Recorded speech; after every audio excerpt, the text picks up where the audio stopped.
시청자 여러분 안녕하십니까? 가장 빠른 종합 뉴스 뉴스큐 시작합니다. 트럼프 대통령이 재선에 성공하느냐 아니면 바이든 후보가 백악관의 새 주인이 되느냐. 미국의 4년의 운명을 결정할 대선 투표가 시작됐습니다. LA 현지 분위기 살펴보겠습니다. 국민의힘 김종인 비대위원장이 어제 저녁 서울시장 후보군으로 거론되는 전현직 중진 의원들과 만찬을 가졌습니다. 어떤 이야기들이 오갔는지 알아보겠습니다. 먼저 오늘의 주요 뉴스부터 보시겠습니다. 미국의 대통령 선거가 우리 시각으로 오늘 오후 2시부터 시작됐습니다. 내일 오전 9시쯤 첫 출구조사 결과가 발표되는데 이어 이르면 오후쯤엔 당락의 윤곽이 가려질 전망입니다. 대선 결과에 따른 각종 폭력 사태가 우려되면서 텍사스주는 주요 도시에 주 방위군까지 배치했습니다. 우편 투표 등을 이유로 트럼프 대통령이 불복을 선언할 경우 물리적 충돌이 본격화할 것으로 우려되고 있습니다. 홍남기 경제부총리 겸 기획재정부 장관이 오늘 사의를 표명했지만 문재인 대통령이 반려했습니다. 홍 부총리는 대주주 요건 완화와 관련해서 책임 있는 자세가 필요해 사의를 표명했다고 밝혔습니다.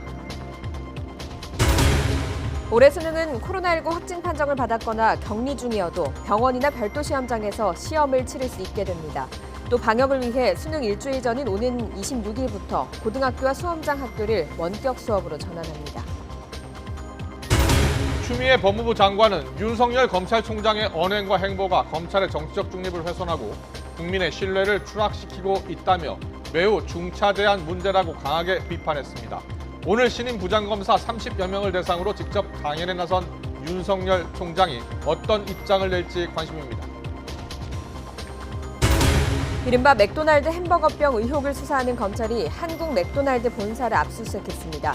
앞서 불기소 처분을 내렸던 검찰이 2년여 만에 재수사를 본격화한 겁니다. 홍남기 경제부총리가 최근 부동산 정책 조율 과정에서 벌어진 여러 가지 혼선에 책임을 지겠다며 전격 사의를 표하고 사직서도 제출했다라고 말했습니다. 하지만 청와대는 문재인 대통령이 즉각 반려하며 홍 부총리를 재신임했다고 설명했는데요. 국회로 가보겠습니다. 부장원 기자. 네, 국회입니다. 네, 홍남기 부총리가 국회에 나와서 기자들의 질문에 답하는 과정에서 사의 표명 이야기를 했다고요? 네, 그렇습니다. 조금 전 국회 기획재정위원회 전체 회의에서 홍남기 경제부총리가 스스로 밝힌 내용인데요. 홍 부총리는 오늘 오전 사의 표명과 함께 문재인 대통령에게 직접 사직서를 제출했다고 말했습니다. 공시가격 현실화에 따른 재산세 완화와 양도소득세 대주주 요건 등의 정책 조율 과정에서 혼선이 있었다는 질의에 답변하며 나온 내용입니다. 홍 부총리는 특히 고위 당정청에서 대주주 요건을 현행대로 10억 원으로 하는 것으로 결정했다면서 자신은 반대 의견을 냈다고 언급했습니다. 이 과정에서 2달 동안 토론이 갑론을박이 벌어진 데 대해 누군가 책임지는 모습을 보여야 한다고 생각했다고 덧붙였습니다. 직접 들어보시겠습니다. 한 2개월간 계속 갑론을박이 있는 상황이 전개된 것에 대해서 누군가 이렇게 책임 있는 자세가 필요하다 싶어서 제가 현행대로 가는 것에 대해서 책임을 지고 제가 오늘 사의 표명과 함께 사직서를 제출했다는 말씀을 드립니다. 이에 대해 청와대는 홍 부총리가 사퇴 의사를 밝힌 건 맞는다면서도 문재인 대통령이 즉각 반려했다고 해명했습니다. 청와대 고위 관계자는 YTN과의 통화에서 홍 부총리가 오늘 오전 국무회의를 마치고 문 대통령을 찾아와 최근 정책 조율 과정에서 혼선을 일으켰다며 사의를 표명했다고 밝혔습니다. 하지만 문 대통령이 즉각 사표를 반려하고 이견은 다 조정되는 것이라는 격려의 말과 함께 재신임을 천명했다고 설명했는데요. 청와대 해명만 보면 봉합되는 모양새인데 현직 부총리의 이례적인 사의 표명에 여야 모두 당혹감을 감추지 못했습니다. 이제 막 예산 전국이 시작된 상황에서 주무부처 장관이 사의를 표명하는 건 공개적으로 불만을 표시하는 것이자 무책임한 처사가 아니냐는 겁니다. 묵묵하게 자신의 과제를 수행하는 것이 대통령의 참모의 역할이라고 저는 생각을 하는데 굳이 상임위 예산을 심의하는 자리에서 그런 본인의 거취와 관련된 얘기를 이렇게 공개적으로 하는 이유가 무엇인지에 대해서 대단히 좀 궁금하고 당혹스럽기도 하고요. 홍 부총리는 정치적 의도는 없었고 개인적으로 숙고해서 내린 결정이라고 선을 그었지만 야당에서도 당혹스럽다는 반응과 함께 책임감이 없는 행동이었다고 성토가 잇따랐습니다. 국민의힘 류성걸 의원은 홍 부총리가 그동안 정책과 관련해 소신을 꿋꿋하게 지켜온 것은 높이 칭찬한다면서도 현재 경제 상황에 대해 좀 더 깊이 검토했으면 좋았을 것이라고 아쉬움을 표했습니다. 정의당 장혜영 의원도 홍 부총리가 자신의 본분을 다하려면 사직서를 낼 게 아니라 청와대와 여당을 끝까지 설득했어야 했다고 생각한다고 말했습니다. 지금까지 국회에서 YTN 부정원입니다. 추미애 법무부 장관이 조금 전 각종 현안에 관한 자신의 입장을 담은 입장문을 발표했습니다. 먼저 윤석열 검찰총장을 향해서는 정치적 중립을 훼손하고 있다며 강도 높게 비판했습니다. 대검찰청은 공식 대응을 자제하는 가운데 윤 총장은 오늘 신임 부장검사들을 상대로 강연에 나설 예정이어서 어떤 메시지를 내놓을지 주목되고 있습니다. 취재기자 연결합니다. 강희경 기자. 네, 대검찰청입니다. 네, 추미애 법무부 장관이 기자들에게 메시지를 보냈다고 하는데요. 어떤 내용들이 들어있었습니까? 네, 추미애 법무부 장관이 조금 전 문자 메시지를 보내 윤석열 검찰총장을 다시 한번 강도 높게 비판했습니다. 추 장관은 윤석열 검찰총장의 언행과 행보가 검찰의 정치적 중립을 훼손하고 국민 신뢰를 추락시키고 있다며 매우 중차대한 문제라고 밝혔습니다. 권력기관으로서 검찰의 정치적 중립이 어느 기관보다도 엄중하게 요구되는데 그렇지 못하다고 지적한 겁니다. 이어 검찰이 진정한 인권 옹호 기관으로 거듭나 긍지를 갖고 국민을 위해 일할 수 있도록 검사들과 소통하며 검찰 개혁을 완수할 것이라며 검사들도 개혁의 길에 동참해줄 것을 기대한다고 강조했습니다. 추 장관의 이번 발언은 청와대 국민청원에 대한 입장 표명 차원에서 발표됐습니다. 논란의 시작은 제주지검 이환우 검사의 글로 거슬러 올라갑니다. 이 검사가 추 장관의 수사지휘권 발동과 윤 총장을 겨냥한 감찰 지시를 공개적으로 비판하자 추 장관이 SNS에 이 검사를 겨냥해 이렇게 커밍아웃을 해주시면 검찰 개혁만이 답이라는 글을 올렸고 최재만 춘천지검 검사가 자신도 커밍아웃하겠다고 재차 올린 글에 평검사를 위주로 커밍아웃을 밝히는 릴레이 댓글이 300개 넘게 달리고 있는 상황입니다. 이에 맞서 청와대 국민청원 게시판에는 커밍아웃 검사에게 사표를 받으란 글이 올라왔고 순식간에 40만 명 가까운 동의를 얻었습니다. 추 장관은 지난 주말 이환우 검사를 저격한 SNS를 한 번 더 올린 뒤 별다른 대응을 하지 않고 있었는데 오늘 다시 한번 공개적으로 목소리를 낸 겁니다. 아직 대검찰청의 공식 반응은 나오지 않았습니다. 네, 윤석열 총장은 잠시 뒤에 신임 부장검사들을 만난다고요? 네, 윤석열 검찰총장은 오늘 오후 충북 진천 법무연수원에서 열리는 신임 부장검사 교육 일정에 참석해 직접 강연에 나섭니다. 참석 대상은 올해 승진한 33기에서 34기 신임 부장검사 31명입니다. 강연은 오후 4시 반부터 1시간가량 이어지고 곧바로 만찬도 가질 예정입니다. 모든 일정은 비공개로 진행됩니다. 신임 부장검사를 대상으로 한 강의 자체는 매년 포함돼 있던 일정이라 특별할 게 없지만 최근 법무부와 대검 사이 갈등 국면과 맞물려 그 내용에 관심이 집중되고 있습니다. 추 장관과 윤 총장의 갈등이 일선 검사들의 반발로도 번지는 상황에서 윤 총장이 신임 부장검사들을 상대로 오늘 어떤 발언을 내놓을지 주목됩니다. 또 법무연수원에는 윤 총장의 최측근이자 검언유착 의혹의 당사자로 지목된 한동훈 검사장도 근무하고 있는 만큼 자연스럽게 두 사람의 만남도 이뤄질 것으로 보여 어떤 대화가 오갈지 관심이 쏠리고 있습니다. 지금까지 대검찰청에서 YTN 강희경입니다.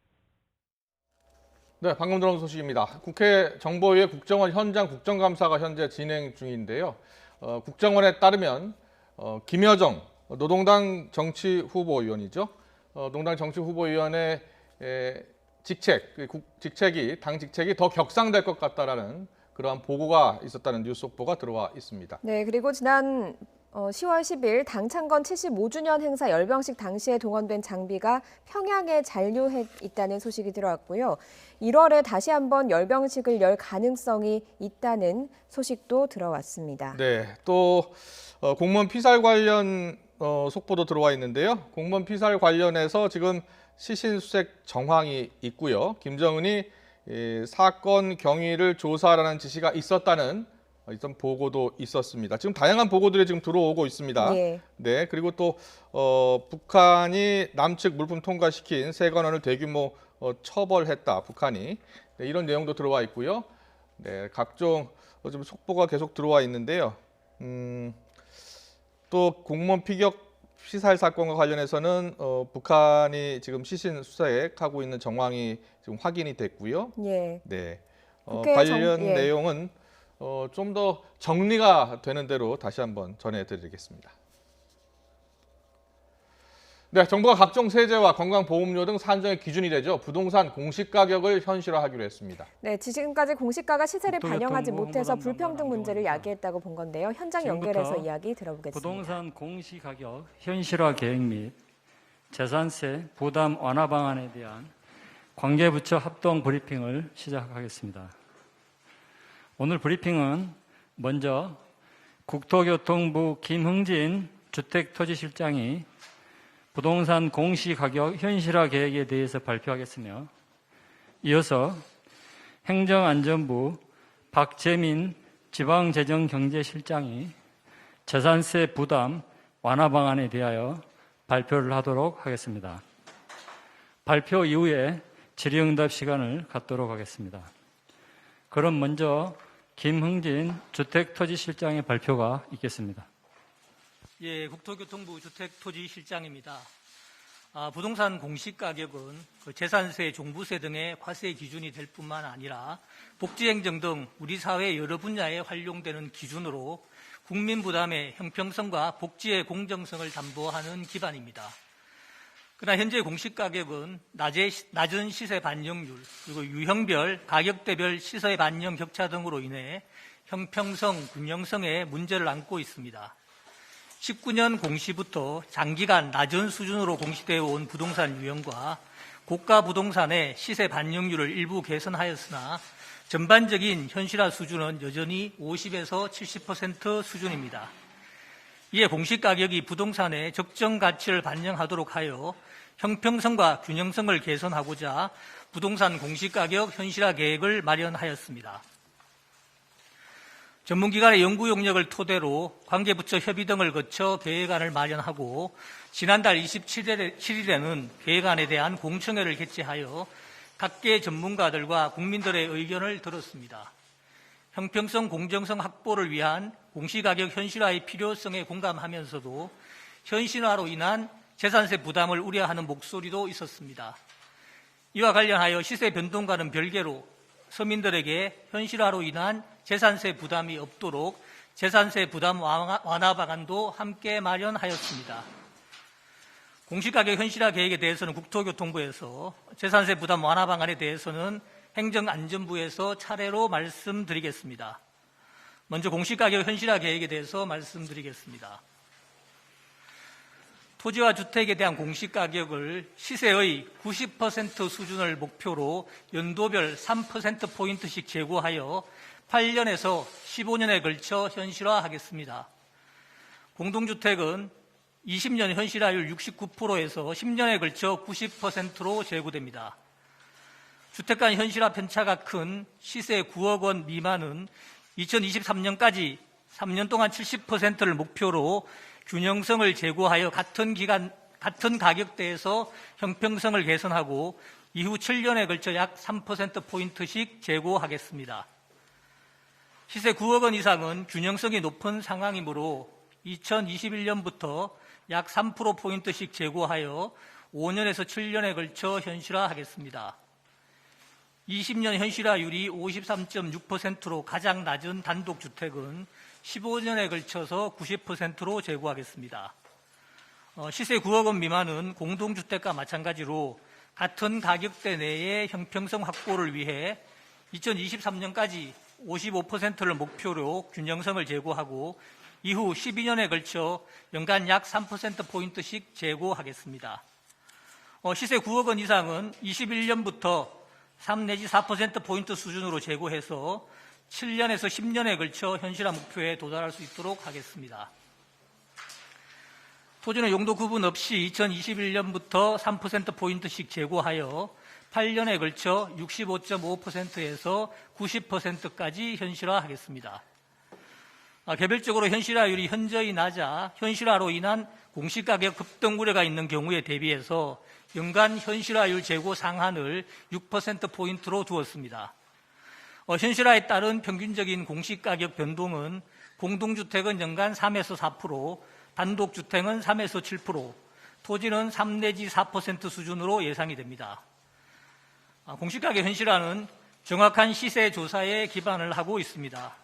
시세 조사의 객관성을 높이고 외부 심사 등 심사 절차를 강화하여 정확성이 확보될 수 있도록 하겠습니다. 이번 현실화 계획은 21년 공시부터 적용이 됩니다. 시세 9억 원 미만 주택에 대해서는 평균 약 1%포인트 이내로 재고하면서 균형성을 개선하고 나머지 부동산은 3%포인트 수준 재고할 계획입니다. 현실화 계획은 관계부처 합동으로 매년 추진 현황을 점검해서 계획이 안정적으로 추진될 수 있도록 최선을 다하겠습니다.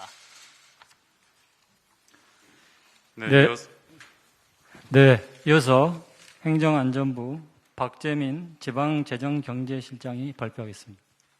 네, 이어서 재산세 부담 완화 방안에 대해 말씀드리겠습니다. 1주택 보유자의 재산세 부담을 완화하기 위해 1세대 1주택자가 보유한 공시가격 6억 원 이하 주택의 재산세율을 내년부터 인하하겠습니다. 서민 주거 안정과 공시가격 현실화에 따른 세부담 완화 취지를 고려하여 대상 주택은 공시가격 6억 원 이하로 결정하였으며 세율은 과세 표준 구간별 0.05%포인트 낮추기로 하였습니다. 이번 세율 인하로 공시가격 1억 원 이하 주택은 최대 3만 원, 2.5억 원 이하는 최대 7.5만 원, 5억 원 이하는 최대 15만 원, 6억 원 이하는 최대 18만 원의 재산세가 감면됩니다. 감면율은 최대 50%에서 최소 22.2%이며 재산세의 초과 누진과세 체계의 특성상 주택 가격이 높아질수록 감면율은 낮아집니다. 1주택 보유자의 상당 부분이 세제 혜택을 받을 수 있을 것으로 보이며 전체적으로 연간 4,785억 원, 3년간 약 1.44조 원의 세제 지원 효과가 있을 것으로 예상하고 있습니다. 이번 세율 인하는 2021년부터 3년간 적용되며 추후의 주택시장 변동 상황, 공시가격 현실화 효과 등을 종합적으로 분석하여 재검토할 계획입니다. 인하된 세율은 내년도 재산세 부과분부터 적용되며 이를 위해서 정기국회에서 지방세법 개정을 논의할 예정입니다. 감사합니다. 네, 그러면 지금부터 질의응답 시간을 갖도록 하겠습니다. 질의가 있으신 기자분은 손을 들어주시고요. 제가 지명을 하면 소속과 성명을 밝힌 후에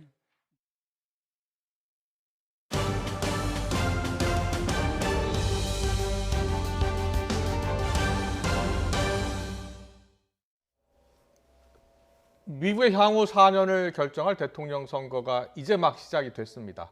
재선을 노리고 있는 도널드 트럼프 미 대통령은 전날 경합주 4개 주 5곳의 광폭 행보로 유세를 마무리했습니다. 조 바이든 민주당 대선 후보는 사흘째 북부 러스트벨트에 집중하면서 특히 승부를 조기에 확정지을 수 있는 펜실베이니아에 집중 포화를 쏟았습니다. 워싱턴에서 강태욱 특파원입니다.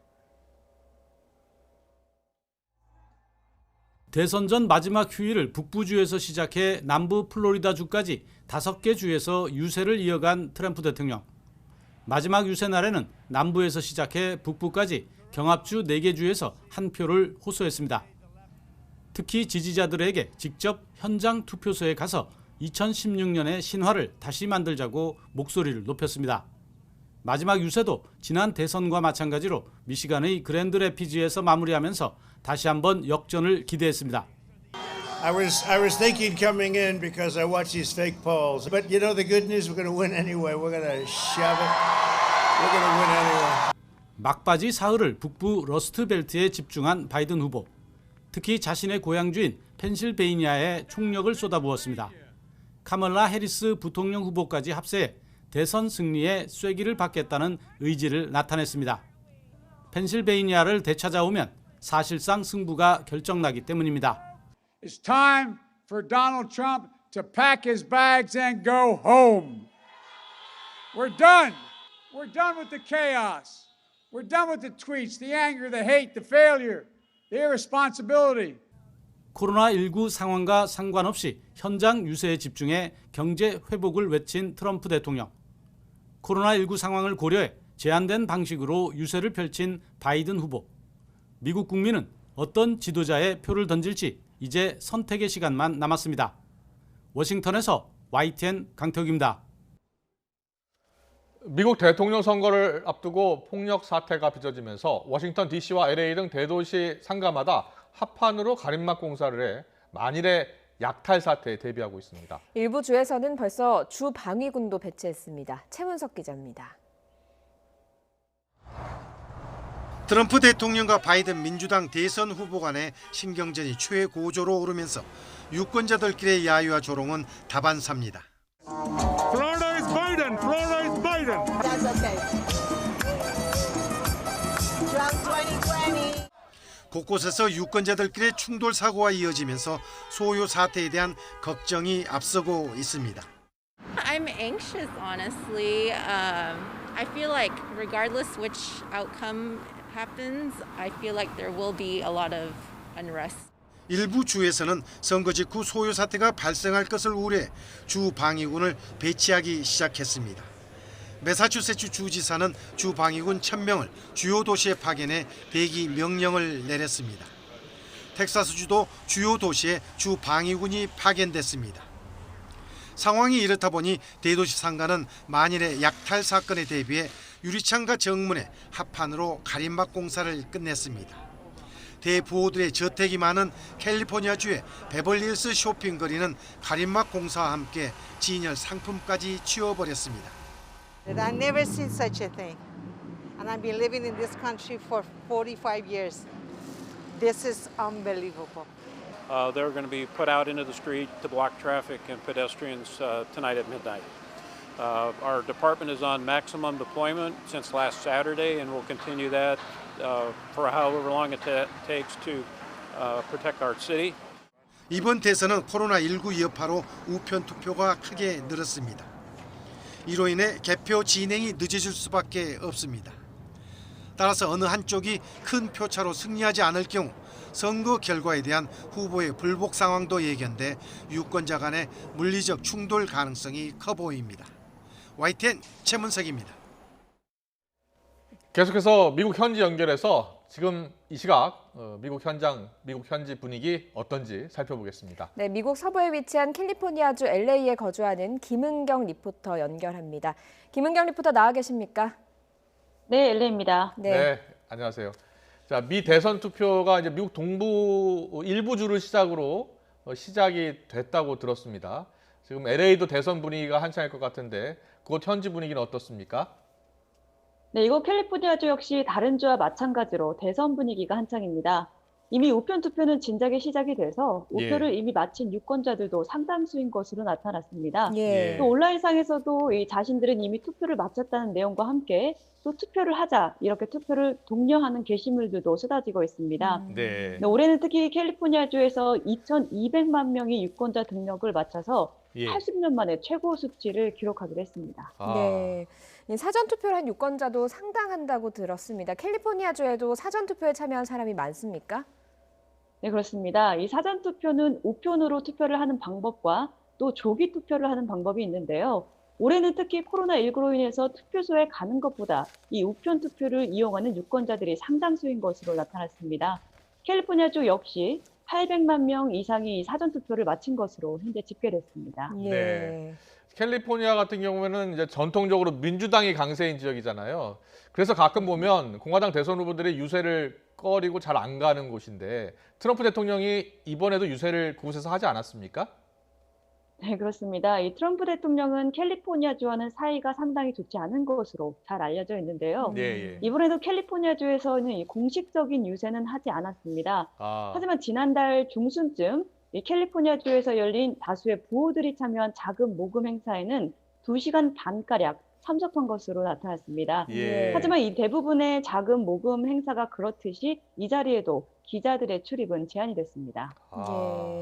미국 언론의 지금 평가도 좀 궁금합니다. 미국 언론에서는 민주당이 바이든 후보의 승리를 예측을 하고 있는데 우리 시각으로 언제쯤 당선의 윤곽이 드러날 것으로 예상을 하고 있는지요?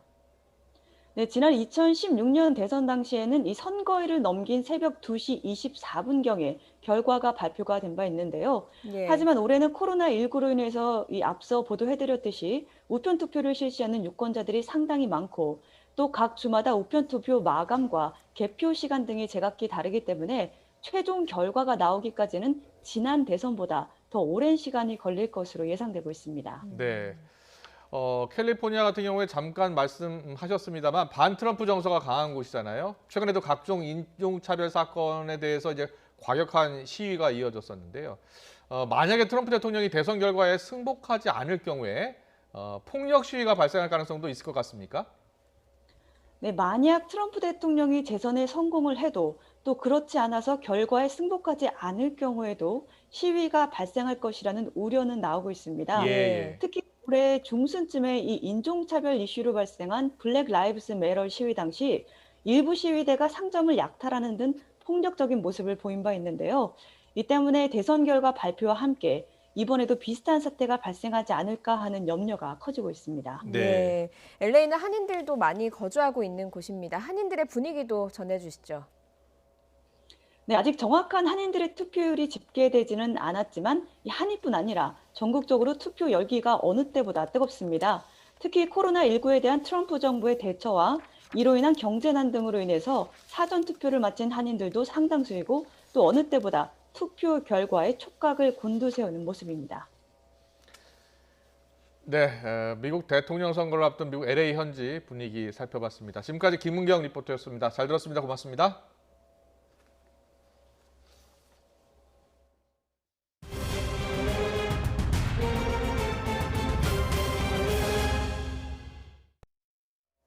국내 코로나19 신규 확진자 수는 이틀 연속 두 자릿수를 기록했습니다. 하지만 이번 주 변수는 지난 주말 헬로윈데이의 영향인데요. 언제든 확진자 규모가 커질 수 있는 상황입니다. 취재기자 연결합니다. 김종균 기자.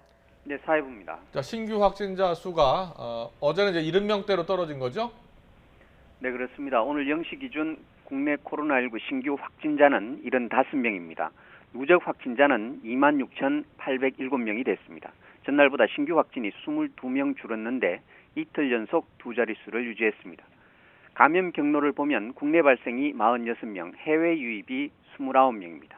국내 발생은 여전히 수도권이 많습니다. 서울이 21명, 경기가 15명으로 수도권에서만 36명이 추가됐습니다. 비수도권은 10명인데 충남이 6명으로 가장 많았고 광주 2명, 강원과 충북이 각각 1명씩입니다. 나머지 11개 시도에서는 확진자가 나오지 않았습니다. 해외 유입 확진자 29명 가운데 12명은 검역 단계에서 나왔습니다.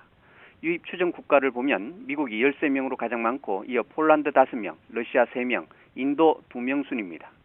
어제 하루 사망자는 4명이 늘어 누적 사망자는 472명이 됐습니다. 위중증 환자는 3명 늘어 52명이고 어제 완치 후 격리 해제된 사람은 115명입니다. 이 같은 추세라면 오는 7일부터 적용되는 새로운 사회적 거리두기 5단계 체계에서도 현재 시행 중인 1단계가 유지될 것으로 보입니다. 하지만 오늘 낮 12시 집계를 보면 수도권 중학교와 헬스장 관련 접촉자 6명이 추가 확진되는 등 일상 곳곳에서 집단 감염자가 이어지고 있습니다. 특히 지난 주말 인파가 많이 몰렸던 할로윈데이 관련 확진자도 내일부터 나올 수 있는 상황입니다. 네, 코로나19와 독감 동시 진단시약 한 개 제품이 국내에서 처음으로 허가됐다고요? 네, 그렇습니다. 겨울이 다가오면서 코로나19와 독감의 동시 유행이 우려되고 있습니다. 식품의약품안전처는 동시 진단키트로는 국내 처음으로 코젠 바이오텍의 한 개 제품을 정식 허가했습니다. 이 제품은 한 번의 검사로 6시간 이내에 코로나19와 독감의 진단 결과를 동시에 얻을 수 있는 실시간 유전자 증폭 진단 방식입니다. 식약처는 앞서 같은 방식으로 코로나19만 진단할 수 있는 제품 4개를 허가한 바 있습니다. 지금까지 사회부에서 YTN 김종길입니다. 최근 시중에 보건용 마스크 물량이 크게 늘면서 가격이 하락해 업체들이 어려움을 겪고 있습니다. 생산을 멈추거나 공장 문을 닫는 경우까지 생겼는데요. 식품의약품안전처가 지원 대책을 마련했습니다. 현장에 나가는 취재기자 연결합니다. 박희재 기자. 네, 저는 경기도에 있는 한 마스크 공장 창고에 나와 있습니다. 네, 마스크 값이 크게 떨어졌으니 공장에서는 생산을 크게 줄일 수밖에 없는데요. 현장 상황은 어떻습니까? 네, 그렇습니다. 이 창고 상황 한번 설명드리면요. 제 뒤로 하얀색 천들이 이렇게 원통 모양으로 쌓여 있는 모습 볼 수가 있겠습니다. 마스크 생산에 차질이 빚어지면서 이렇게 마스크 안감들이 쌓여 있는 모습인데요. 공장의 창고에도 다른 한편 모습 보시면서 창고 상황 설명드리겠습니다. 옆으로 이렇게 상자들이 더미로 쌓여 있는데 모두 마스크 완제품들이 들어 있습니다. 평소에는 재고가 50만 장 정도 이렇게 쌓이는데 현재 마스크가 제때 팔리지 않으면서 쌓인 마스크만 무려 400만 장에 달합니다. 다른 창고에 있는 마스크를 합하면 모두 1,400만 장의 마스크가 재고로 쌓여 있습니다. 또 이곳 마스크 생산 시설이 모두 120대가 있는데 현재는 90대 정도가 생산을 멈췄습니다. 업체 관계자는 최근 마스크 물량이 시중에 폭증해 가격이 절반 수준으로 떨어지다 보니 오히려 손해가 발생하면서 시설 가동을 일부 멈추게 됐다고 설명했습니다. 실제로 국내 전체 마스크 생산량은 10월 5주차를 기준으로 1억 7천만여 개에 달합니다. 하루에 2,500만 개 정도가 만들어지고 있는 셈인데요. 공적 마스크가 폐지됐던 7월 2주차에 비해 생산량이 55% 정도 늘었습니다. 업체들은 또 해외 판로를 찾는데도 난항을 겪고 있습니다. 해외 왕래가 여전히 자유롭지 않은 상황인데다 조건에 맞는 유통책을 찾기가 어려워 대부분 수출 계약으로 이어지지 못하고 있다고 말합니다. 현장에서 만난 업체 관계자 목소리 직접 한번 들어보겠습니다. 해외 수출을 위해서는 이제 바이어들과의 협상이 필요한데 정말 바이어가 하도 이제 많다 보니까 이런 협상 과정에서 상당히 시간이 많이 걸립니다. 특히 이제 해외 바이어하고 바로 직접 연결할 수 있는 어떤 프로세스를 좀 갖춘다면. 이에 따라 대한무역투자진흥공사에선 어제부터 보름 동안 K마스크 집중 주간을 열어 국내 마스크 업체와 해외 유통책 사이의 화상 상담을 주선하는 정책을 진행하고 있습니다. 네, 마스크 업체와 관련해서 정부에서도 합동 정책을 내놨다고요? 네, 그렇습니다. 식품의약품안전처는 오늘 오후에 열린 합동 브리핑에서 국내 업체가 국내외 시장에 마스크 판매를 원활히 할 수 있도록 지원하겠다고 밝혔습니다. 특히 중간 상인들이 국내 마스크 시장에 과도하게 진입하면서 유통비용이 높아졌다는 이 생산업체의 사정을 고려해 공영 홈쇼핑 방송 등을 통한 이 판로를 지원하기로 했고요. 해외 시장 진출을 위해 해외 구매자를 직접 알선하고 해외 온라인몰에도 입점할 수 있는 지원 방안도 마련했습니다. 또 불법 수입 마스크가 난립해 공급 과잉을 심화시킨다는 업체들의 지적도 있었는데요. 정부는 이와 관련해 마스크의 유통 경로를 집중적으로 단속하기로 했습니다. 또 마스크 수급과 관련한 사기나 또 불공정 거래에 대해선 무관용 원칙을 적용하겠다고도 덧붙였습니다. 식약처는 이 같은 지침과 관련해 이르면 11월 중에 고시가 개정될 예정이라며 행정 차원에서라도 최대한 빨리 이 규제 항목을 개선하겠다고 말했습니다. 지금까지 경기도에 있는 한 마스크 공장 창고에서 YTN 박희재입니다. 올해 수학능력시험은 코로나19 확진 판정을 받았거나 격리 중이어도 병원이나 별도 시험장에서 시험을 치를 수 있게 됩니다. 또 방역을 위해서 수능 일주일 전인 오는 26일부터 고등학교와 수험장 학교를 원격 수업으로 전환합니다. 교육부가 내놓은 수능 대책을 신현중 기자가 정리했습니다. 올해 수능 대책은 방역에 방점이 찍혔습니다. 먼저 확진자나 격리자도 수능 응시 기회가 주어집니다. 확진 수험생을 위해 시도별 거점병원이나 생활치료센터에 시험 공간이 마련되는데 3주 전인 오는 12일까지 이곳으로 옮겨 입원해야 합니다. 자가격리 수험생은 시험 지구별 2개 내외의 별도 시험장에서 응시할 수 있습니다. 이동은 자차가 원칙이지만 필요하면 구급차를 지원합니다. 또 방역을 위해 수능 일주일 전부터 전체 고등학교와 시험장 학교는 원격 수업으로 전환됩니다. 격리 확진 수험생 규모가 급증하는 등 상황이 발생할 경우에는 추가 방역 대책 시행 및 대국민 협조 요청 등을 검토하게 됩니다. 교통대책은 예년과 비슷합니다. 수능 당일 관공서와 기업체의 출근은 오전 10시 이후로 조정하도록 협조 요청합니다. 지하철의 출근 혼잡 운행 시간을 연장하고 버스 등 대중교통의 운행 횟수도 늘릴 예정입니다. 영어 듣기 평가 시간인 오후 1시 10분부터 35분까지는 항공기의 이착륙이나 포사격 등 군사훈련도 금지합니다. 수능은 국내 최대 규모의 집합 시험인 만큼 철저한 방역 관리를 통해 시험에서의 수험생 감염 위험과 지역사회 감염 확산 위험을 최소화할 것입니다. 올해 수능은 다음 달 3일 오전 8시 40분부터 오후 5시 40분까지 전국 86개 시험지구 1,352개 시험장에서 실시됩니다.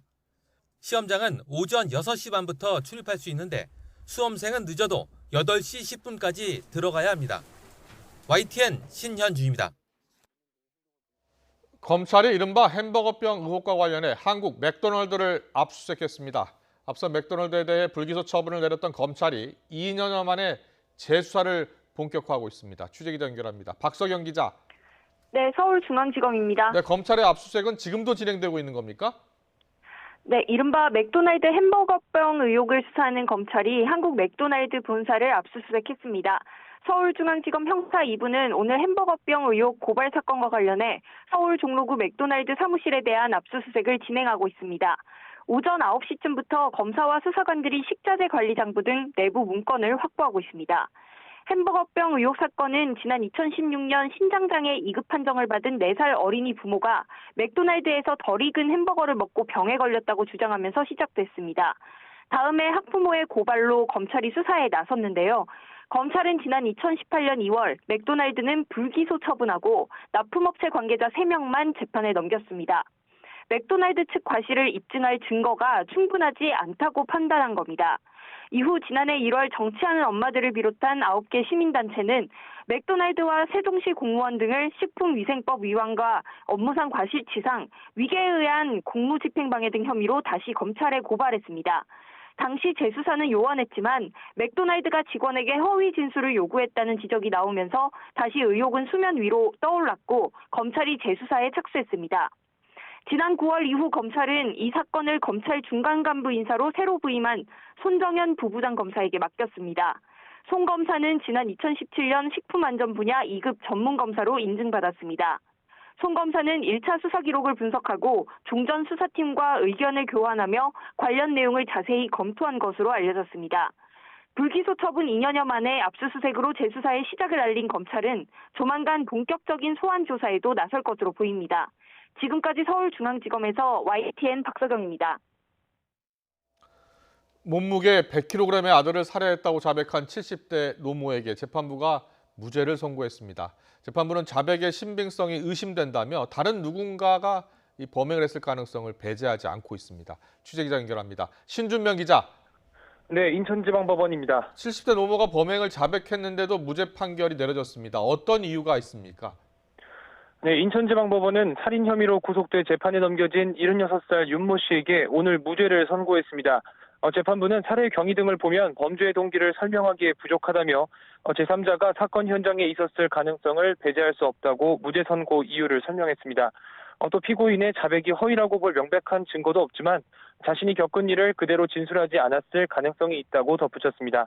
범행의 직접적인 증거가 없는 상황에서 윤 씨의 진술과 가족의 증언만으로는 입증할 수가 없다는 겁니다. 특히 가족과 함께 거주하는 집안에서 벌어진 일로 가족을 보호한다는 등의 명목으로 허위 진술을 할 가능성이 있다고 지적했습니다. 재판부는 지난 재판에서 피고인에게 범행 당시 장면을 재현하도록 법정에서 현장 검증을 진행했는데요.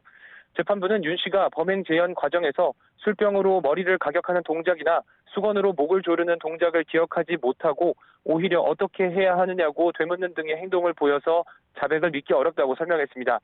앞서 윤 씨는 지난 4월 20일 오전 0시 50분쯤 인천시 숭이동의 한 자택에서 51살 아들의 머리를 술병으로 때린 뒤 목을 졸라 살해한 혐의로 구속 기소됐습니다.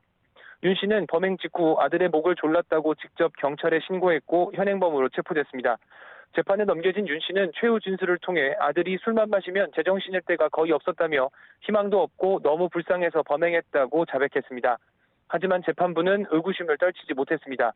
우선 키 173cm에 100kg이 넘는 거구의 아들을 76살의 노모가 살해할 수 있는지에 대해 의심했습니다. 또 살해 현장이 깨끗하게 정리돼 있던 점도 수상하게 여겼습니다.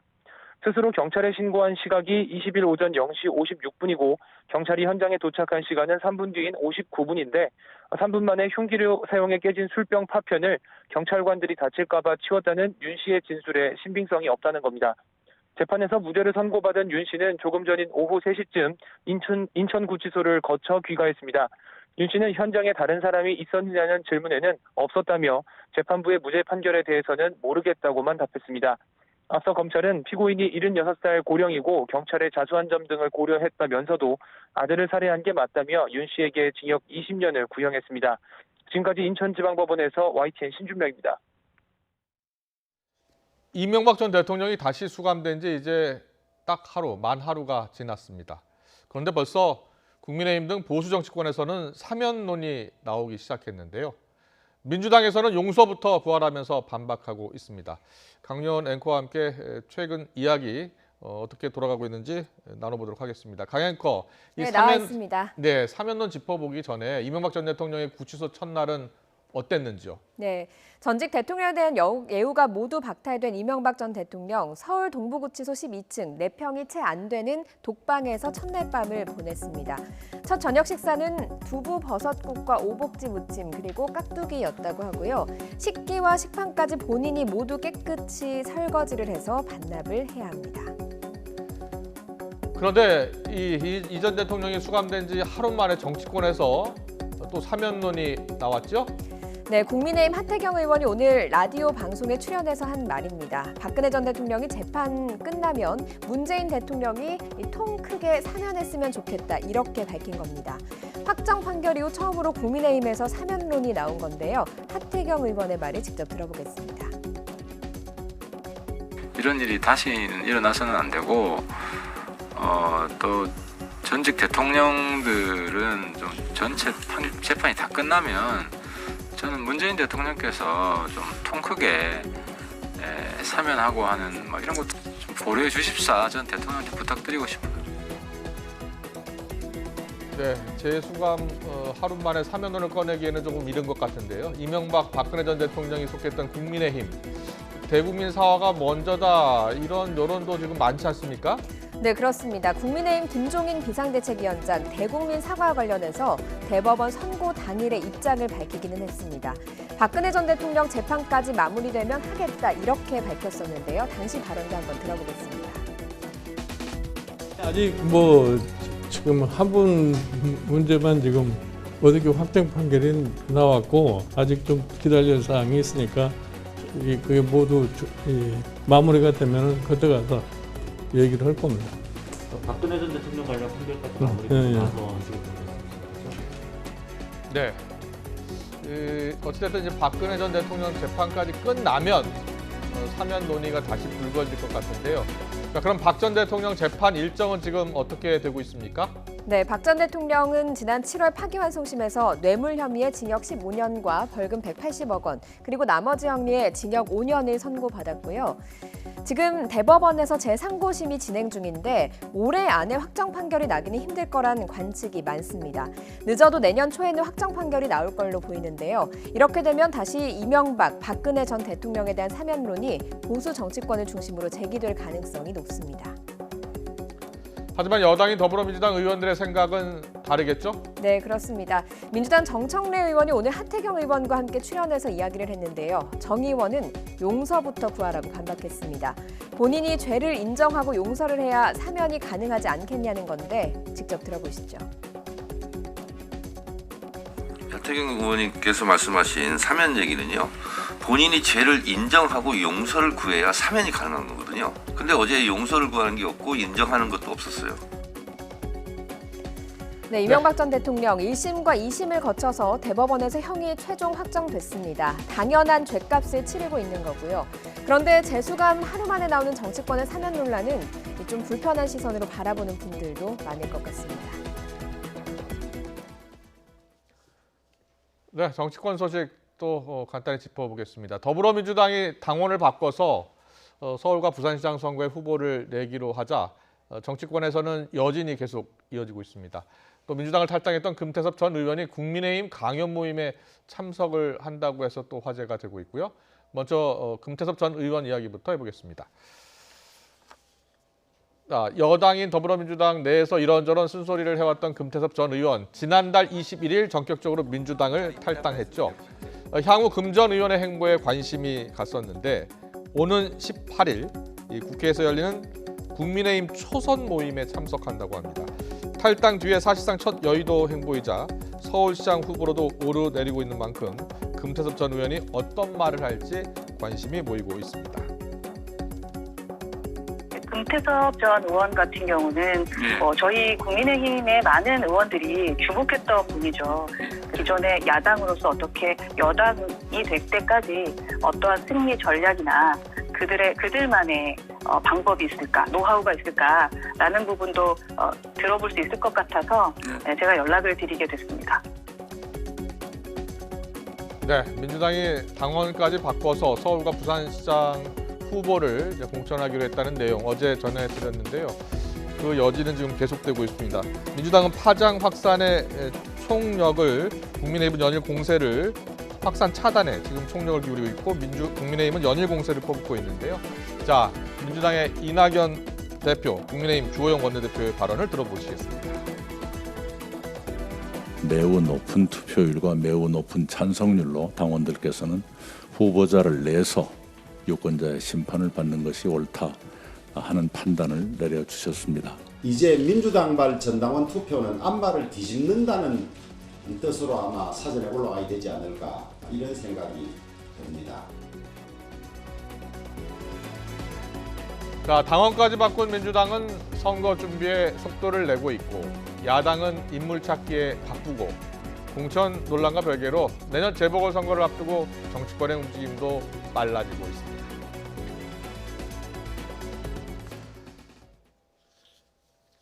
이 호남 미심 잡기에 나선 국민의힘 김종인 비대위원장을 향해서 무소속 홍준표 의원이 보궐선거도 없는 곳에서 표 구걸을 하고 있다고 비판을 쏟아냈습니다.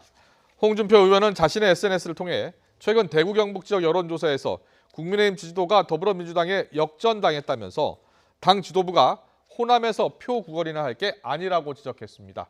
이에 대해서 김종인 위원장은 여론조사는 실제로 그럴 수도 있고 안 그럴 수도 있어서 크게 신경 쓰지 않는다며 계속 계획한 것을 계속 추진하겠다고 말했습니다.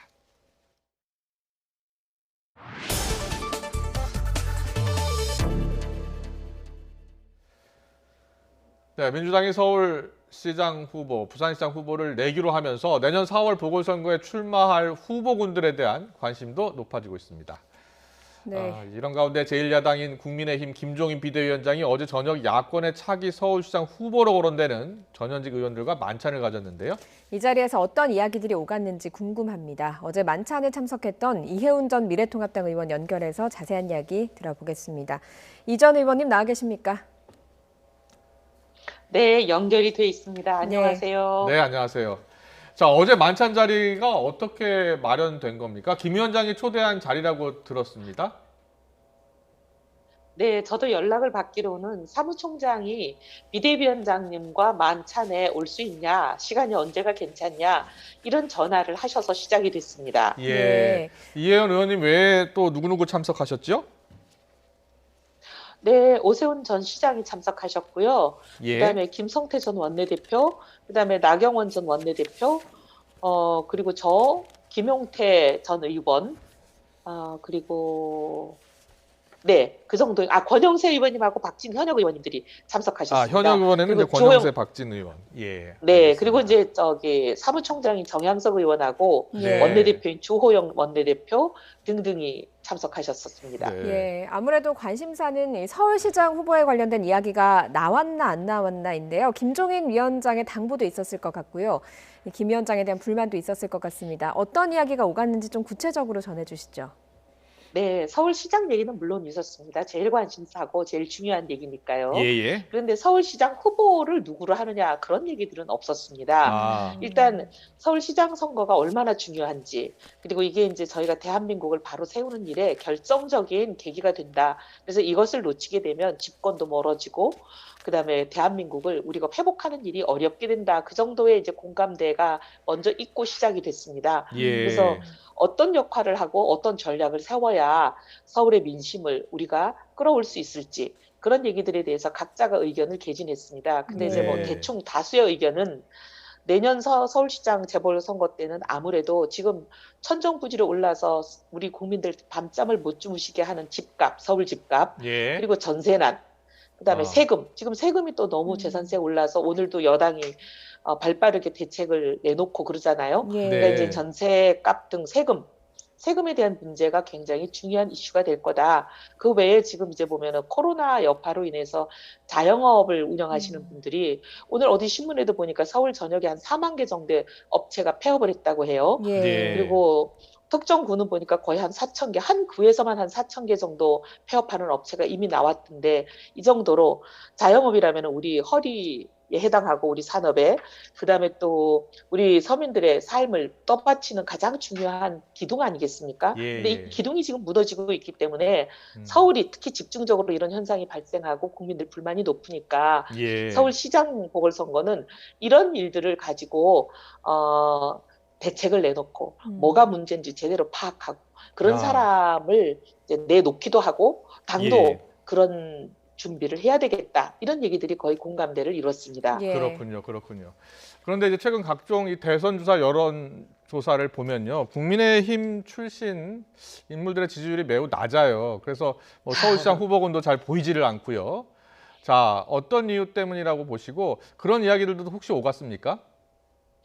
그런 얘기도 했죠. 그래서 우리가 변화가 필요하다. 그리고 예. 심기일전하자, 의기투합하자. 이제 이런 목적으로 자리를 만드신 것 같아요. 예. 어제 그런 얘기들이 줄을 이뤘으니까. 예. 근데 이제 뭐 여당이 후보들이 아무래도 가시도가 높죠. 예. 집권 여당이기도 하고, 예. 그다음에 각종 정책의 중심에 서 있으니까 연일 언론에 수십 번씩 나오고, 그러면 당연히 사람들이 많이 보면 아무래도 기억을 많이 하거든요. 예. 그래서 그런 면이 좀 여당 후보들에게 유리하게 지금 작용하고 있을 텐데, 근데 우리나라 여론조사는 좀 문제가 있습니다. 예. 뭐 여야 후보를 한 10명 정도 섞어놓고 주르륵 물어보면 당연히 집권 여당 후보들이 높은 숫자가 나오죠. 예. 그런데 그렇게 하는 것이 이제 다른 나라의 사례를 보면은 그렇게 하지 않고 여권 후보 따로 물어보고 야권 후보 따로 물어보고 이렇게 여론조사를 하거든요. 네네. 그러면 이제 야권 후보들도 상당히 유의미한 숫자가 나오지요. 예. 여권의 아주 유리한 여론조사 지형이 상당히 이런 일을 가져오는 원인 중에 하나다 그렇게 봅니다. 예, 지금 뭐 여론조사 문제점에 대해서도 지적을 해주셨고 앞서서 뭐 대책들, 뭐 경기를 어떻게 활성화하자 이런 대책들도 좀 국민의힘에서 주도적으로 나가야 된다 이렇게 이야기를 하셨는데 사실은 인물이 나오면 서울시장 후보 같은 경우에는 경선으로 결정을 할 수밖에 없을 겁니다. 시민들의 의사를 좀 더 반영될 수 있도록 서울시장 후보 경선 방식, 룰을 정하자는 이야기도 어제 자리에서 나왔습니까? 룰을 뭐 정하자라기보다도 그렇게 그 룰에 반영을 하는 것이 좋지 않겠냐 이런 방식으로 얘기가 됐는데 경기에 참여하는 가능성이 있는 선수가 그런 것은 조금 지금은 때가 아닌 것 같다는 생각에 저는 발언을 자제했지만 그 경선에 참여하지 않는다고 입장 밝힌 의원님들이 어떤 얘기를 했냐면 시민 후보로 거론될 수 있는 시민들이 뽑는 후보를 선출하도록 좀 룰을 만들어야 되지 않겠느냐 그런 얘기 하셨고 다른 분들이 별로 반대하지 않았어요. 예. 그리고 국민의힘이요. 앞서 뭐 여러 가지 선거 전략도 이야기하고 많은 토론이 있었다고 하셨는데 국민의힘이 사실 이번 국정감사 때도 그랬고요. 최근 각종 현안에서 뭐 이렇다 할 대안을 제시하지 못하고 국민이 원하는 그런 야당의 모습을 전혀 보이지 못했다라는 따끔한 지적도 있습니다. 당의 미래에 대해서는 어떤 이야기들이 오갔습니까? 따끔한 지적에 대해서 이제 우리 현역 의원님들이 상당히 뼈아프게 들으실 대목이라고 보고요. 당의 미래는 저희들이 그렇게 생각하지요. 지금 서울을 예를 들어서 말씀을 드리면 민주당 서울시장 10년 동안에 주택 공급이 상당히 가로막아졌습니다. 그동안 꾸준히 새 집이 공급이 되고 있었거든요. 서울만 하더라도. 왜냐하면 새 집은 공급이 돼야 됩니다.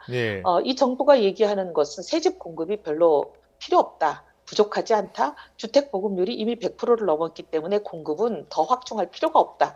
이런 얘기를 하시지만 사실은 새 집을 원하는 수요는 뭐 말릴 수가 없습니다.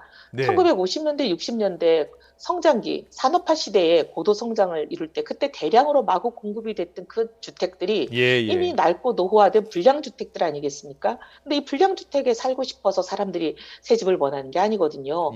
자기 취향에 맞고 그다음에 이제 스마트시티, IT와 접목돼서 여러 가지 편리한 그 시설을 갖춘 스마트 주택을 원하는데 그 노후화된 불량주택이 충분한 숫자가 있다고 해서 그게 공급이 충분하다 이렇게 얘기할 수는 없습니다. 그래서 이런 새 집이 계속 공급이 돼야 되는데 서울은 아시다시피 새 집을 대규모로 지을 수 있는 빈터가 잘 없습니다. 그러니 이런 집을 정비하는 재개발, 재건축 등의 방법이 주요 수단이지요. 그런데 박원순 시장 10년 동안에 재개발, 건축 등을 하려면 필요한 그 정비구역을 너무 많이 해제했습니다. 뭐 400개가 넘는다는 얘기가 들리고 있으니까요. 이 의원님, 그래서 짧게 좀 정리 좀 해주세요. 그래서 그런 부분에 대해서 공급을 그동안 과도하고 무리하게 막았던 것을 이제는 합리적인 틀안에서 풀어주면 공급이 풀리죠. 그런 부분부터 시작해야 됩니다. 당은 그렇게 나가겠다는 거죠. 알겠습니다. 그리고요, 지금 뭐 외부 인사 영입론도 일각에서 제기하고 있던데요. 그 부분에 대해서는 좀 어떻게 생각하시나요? 지금 영입은 문이 열려 있잖아요. 누구든지 들어오셔서 경선을 하시면 되지요. 자, 마지막으로 이혜훈 의원님. 당은 서울시장 출마 혹시 검토하고 계시는지요? 네, 주변에서 뭐 경제가 가장 심각한 문제고 경제통인이 이번에 나서서 시민들 여러 가지 고민거리를 풀어드려야 되지 않겠냐, 헌신해야 된다 이런 말씀들이 있어서 무겁게 받아들이고 고민하고 있습니다. 네, 알겠습니다. 저희 시간 관계상 여기까지 듣도록 하겠습니다. 지금까지 이혜훈 전 미래통합당 의원 연결해서 이야기 나눠봤습니다. 오늘 말씀 잘 들었습니다. 고맙습니다. 네, 감사합니다.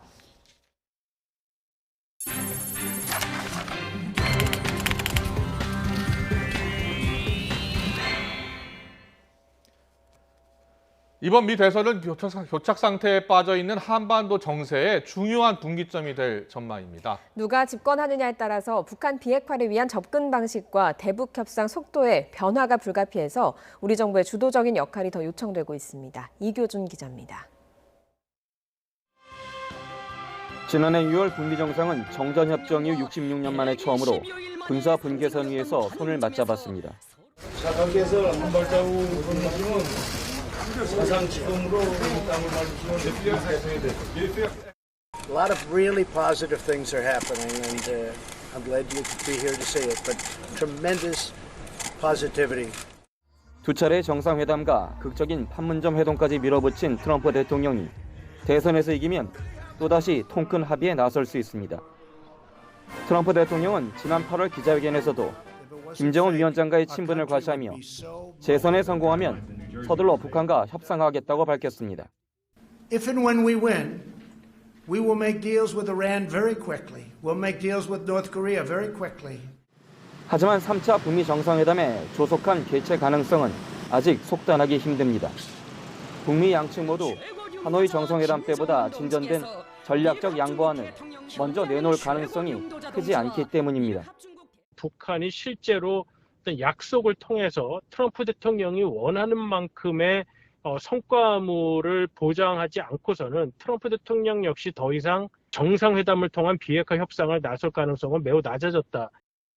바이든 민주당 후보가 집권하면 대북 접근 방식부터 상당한 변화가 불가피할 것으로 보입니다. 바이든 후보는 김정은 위원장을 폭력배로 지칭하며 불신을 드러냈고 트럼프 대통령의 대북 접근법을 정면으로 비판해왔기 때문입니다. And he talks about how we're better off, and they have much more capable missiles, able to reach U.S. territory much more easily than ever did before.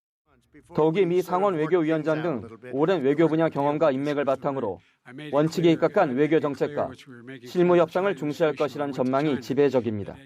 실무 협의를 통해서 북한과 어떤 협상 의제에 대해서 최소한의 합의가 이루어지고 이렇게 단계별 어떤 협상을 거쳐서 나중에 정상 외교가 가능할 것이다라고 하는 생각을 갖고 있기 때문에 일단 대북 정책의 그 진행 방식 자체가 크게 바뀔 것으로 전망이 됩니다.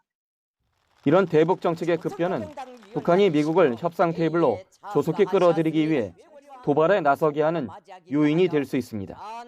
미 대선 이후 한반도 정세의 불확실성이 어느 때보다 높아 문재인 정부의 외교적 역량은 또다시 시험대에 올려질 전망입니다. YTN 이교준입니다.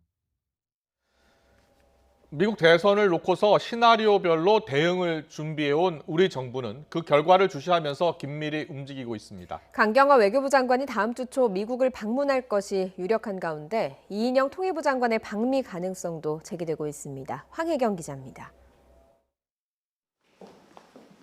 미국 대선을 앞두고 외교부는 8월부터 태스크포스 팀을 꾸려 관련 동향을 면밀히 분석해왔습니다. 4년 전 미 대선 때보다 급도 높여 최종건 1차관이 회의를 주재하고 북미국뿐만 아니라 한반도 평화교섭본부와 양자경제외교국 등 한미관계 관련 부서들이 대거 참여했습니다. 트럼프와 바이든, 누가 차기 대통령이 되느냐에 따라 한미관계는 물론 한반도 정세 전반이 큰 영향을 받을 수밖에 없기 때문입니다. 이르면 다음 주 이뤄질 것으로 보이는 강경화 외교부 장관의 미국 방문에 더욱 이목이 쏠리는 이유이기도 합니다. 당초 폼페이오 미 국무장관의 10월 방한이 무산되면서 잡힌 일정으로 미 대선 직후 우리 고위급 인사의 첫 방미라는 점에서 의미가 큽니다. 북한 정책에 대해서 서로 간에 조율할 부분이 적지 않게 있죠. 그런 의미에서 정부가 적극적으로 움직일 필요는 있다라고 생각을 합니다. 불확실성이 한반도뿐만 아니라 미국에서도 대선 이후에 큰 상황이기 때문에 우리는 굉장히 전략적으로 신중하면서도 여러 가지 가능성을 다 열어놓고 활동할 수 있는 특히 북의 수석 대표를 맡고 있는 이도훈 한반도 평화교섭본부장도 동행할 것으로 알려져 향후 북한 비핵화 협상과 남북미 관계의 밑그림이 어떻게 그려질지도 관심입니다. 이런 가운데 이인영 통일부 장관도 미국 대선 뒤 방미 여부를 검토 중인 것으로 알려졌습니다. 차기 미국 정부, 조야 인사를 두루 만나 남북 협력과 한미 공조 대응을 추진하려는 것으로 풀이됩니다. 다만 통일부 당국자는 포괄적인 사항은 이 장관 취임 100일을 계기로 열리는 기자 간담회에서 직접 묻는 것이 좋겠다며 말을 아꼈습니다. 국방부도 1년 넘도록 결론을 내지 못하고 있는 방위비 협상과 주한미군, 전작권 전환 등 굵직한 사안이 걸린 만큼 미 대선 결과에 촉각을 곤두세우고 있습니다. YTN 황혜경입니다. 앞으로 4년간 미국을 이끌어갈 새 대통령을 뽑는 투표가 이제 시작이 됐습니다. 벌써 일부 주에서 이제 개표 결과도 나왔죠. 예, 그렇습니다. 뉴햄프셔 첫 개표 상황에서는 트럼프 대통령이 바이든 후보에 이겼습니다. 국제부 이어진 기자와 이야기 자세히 나눠보겠습니다. 어서 오세요. 안녕하세요. 네, 안녕하세요. 이제 앞서 이제 투표가 시작됐다는 소식도 전해드렸고요. 개표가 된 곳도 있다고요? 네, 맞습니다. 이미 우리 시간으로 오후 2시에 투표를 한 개표가 한꺼번에 진행이 된 곳이 두 곳이 있습니다. 아주 작은 마을인가 봐요. 네, 맞습니다. 미국 북동부 뉴햄셔주에 있는 딕스빌 노치라는 곳, 그리고 밀스필드라는 곳, 이렇게 두 곳에서 시작이 됐는데요. 현지 시간으로는 자정에 시작이 됐습니다. 밤 12시 투표는 우리한테는 좀 생소한데 과거 광산이 있던 시절에 좀 자정에 투표를 하고 이른 새벽에 일을 나가자, 그런 전통에 따른 것이라고 합니다. 네, 일단은 유권자가 몇 명 나오지 않아서 투표는 금방 끝났고요. 바로 개표도 됐습니다. 결과는 트럼프 대통령의 승리였습니다. 지금 저 나가고 있는 화면입니까? 네, 여기가 딕스빌 노치예요. 예. 일단은 딕스빌 노치에서 바이든 후보가 5표를 몰표를 받았습니다. 아, 그렇군요. 네, 그런데 밀스필드에서는 트럼프 대통령이 16표, 바이든 후보가 5표에 그쳐서 좀 16대 10으로 이렇게 트럼프 대통령이 두 마을에서 이겼습니다. 그렇군요. 원래 이렇게 자정에 투표하는 게 세 마을이었어요. 이 두 마을 말고도 하츠 로케이션이라는 곳이 하나 더 있었는데 그 마을에서는 이번에는 코로나19 때문에 좀 바꿔서 자정 대신에 오전 11시부터 오후 7시까지로 투표를 진행하기로 바꿨습니다. 이 두 지역에서는 자정에 시작했고 다른 지역은 어떻게 진행이 되고 있습니까? 네, 일단은 이 두 지역 말고는 일반적으로 새벽 5시 그 이후로 시작을 하게 됩니다. 주별로 시차도 좀 있고 주별로 또 투표 시간이 좀 다른데요. 새벽 5시에 투표소를 여는 버몬트가 우리 시간으로는 오늘 오후 7시에 투표가 시작이 되고요. 그 이후로 동부에서 서부로 가면서 시차를 두고 진행이 됩니다. 예, 벌써 개표가 이루어졌다. 작은 마을에서는 이렇게 말씀드렸는데 그렇다면 투표도 끝나는 시간이 다르고 그래서 개표도 역시 다르겠네요. 네, 그렇습니다. 투표도 역시 동부에서 서부로 이렇게 순차적으로 진행이 되는데 투표가 끝나는 주부터 바로 개표가 시작이 됩니다. 현지 시간으로 오후 7시, 우리 시간으로는 내일 오전 9시 버지니아와 버몬트 같은 동부 지역부터 투표가 마감이 됩니다.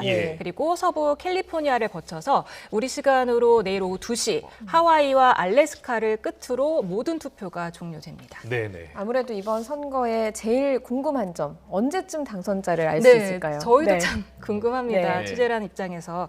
예년의 사례를 봤을 때는 보통 우리 시간으로 내일 오후쯤이 되면 당선자 윤곽이 드러났었고요. 그 이후에 결과가 더 명확해지면은 한쪽에서 패배를 선언하게 됩니다. 그런데 이번에는 경합주에서 초박빙의 승부가 펼쳐질 경우에 아무도 패배 인정을 안 할 수가 있게 됩니다. 근소한 표차로 낙선한 후보가 해당 주의 재검표를 주장할 가능성도 있고요. 코로나19 때문에 늘어난 사전 우편 투표 개표도 좀 문제가 되는데 배달 지연 사태가 잇따르면 개표 일정에 좀 차질을 빚을 수 있다, 이런 관측이 나오고 있습니다. 특히 핵심 경합주인 펜실베니아주에서는 선거 사흘 뒤까지 도착하는 우편 투표를 개표 대상에 포함해야 된다, 이런 연방 대법원의 결정이 나온 상태라서요. 최종 개표가 좀 지연될 가능성에 무게가 실리고 있습니다. 그렇군요. 미국 같은 경우에는 사전 투표율이 약 50%에 해당이 되니까요. 사전 투표율, 현장 투표 같이 봐야 됩니다. 그런데 이제 미국도 우리나라와 마찬가지로 출구조사를 할 건데요. 출구조사를 통해서 일단 어떻게 결과가 나올지 이제 미리 예측할 수 있는데 출구조사는 어떻게 진행되고 언제 발표합니까? 네, 일단은 CNN 그리고 ABC, NBC, CBS 방송 4사가 에디슨 리서치라는 여론조사 업체와 손을 잡고 공동 출구조사를 진행하는 전국 선거 풀을 꾸렸습니다. 투표를 마치고 나오는 사람들을 대상으로 현장에서 질문지를 돌리고요. 또 우편 투표가 많은 주는 투표 1, 2주 전에 전화로도 조사를 했습니다. 그리고 사전 현장 투표가 많은 주는 그 사전 투표 현장에서도 출구 조사를 했습니다. 일부 주에서 이게 투표가 진행되고 있는 중이라도 이미 투표가 끝난 주에서는 출구 조사 결과가 발표되기 시작하는데요. 우리 시간으로 내일 오전 9시 동부 지역부터 하나둘씩 그 결과가 나올 것으로 보입니다. 사실 그간 여론조사에서는 줄곧 민주당의 바이든 후보가 좀 앞서는 것으로 나왔는데 지금쯤이면 좀 판세 분석도 많이 언론들에서 끝났을 것 같아요. 어떻게 예측을 하고 있습니까? 네, 주요 여론조사 결과를 좀 합쳐가지고 평균치를 산출하는 곳이 있습니다. 리얼 클리어 폴리틱스라는 곳인데요. 거기에 따르면 전국적으로는 바이든이 6.7%포인트 우세합니다. 하지만 경합주 상황을 보면은 오차 범위 내 접전 양상인데요. 펜실베니아에서 현재 바이든이 2.6%포인트, 플로리다에서는 1.8%포인트, 애리조나에서는 0.9%포인트 앞서고 있습니다.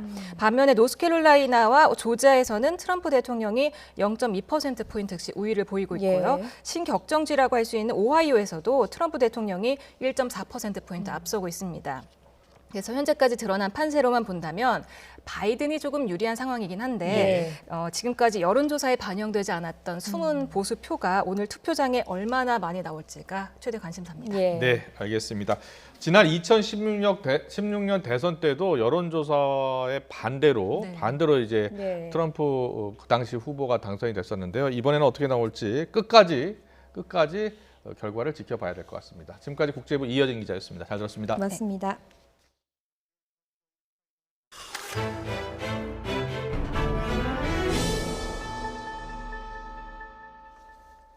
네, 앞으로 10년에서 최대 15년에 걸쳐서 부동산 공시 가격이 시세의 90% 수준에 맞춰집니다. 또 공시가 인상에 따른 세 부담을 낮추기 위해서 공시가격 6억 원 이하 1주택자에 대해서는 재산세를 낮춰주기로 했습니다. 취재기자 연결합니다. 김현우 기자.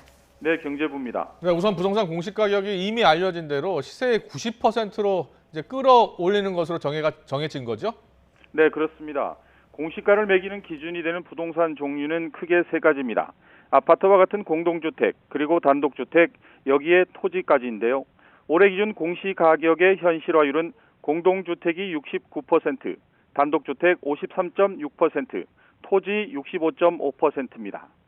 정부가 이렇게 각 부동산 유형별로 나뉜 공시가격을 점진적으로 시세의 90%까지 끌어올리기로 했습니다. 다만 급격한 공시가 인상에 따른 혼란과 부동산 유형별 현실화율 차이 등을 감안해 조정 기간을 둔 뒤 평균 연간 약 3%포인트씩 점진적으로 높이기로 했습니다. 네, 구체적으로 좀 알아보도록 하죠. 부동산 유형별로 가격대별로 좀 복잡한데요. 이 부분 정리를 좀 해주시죠.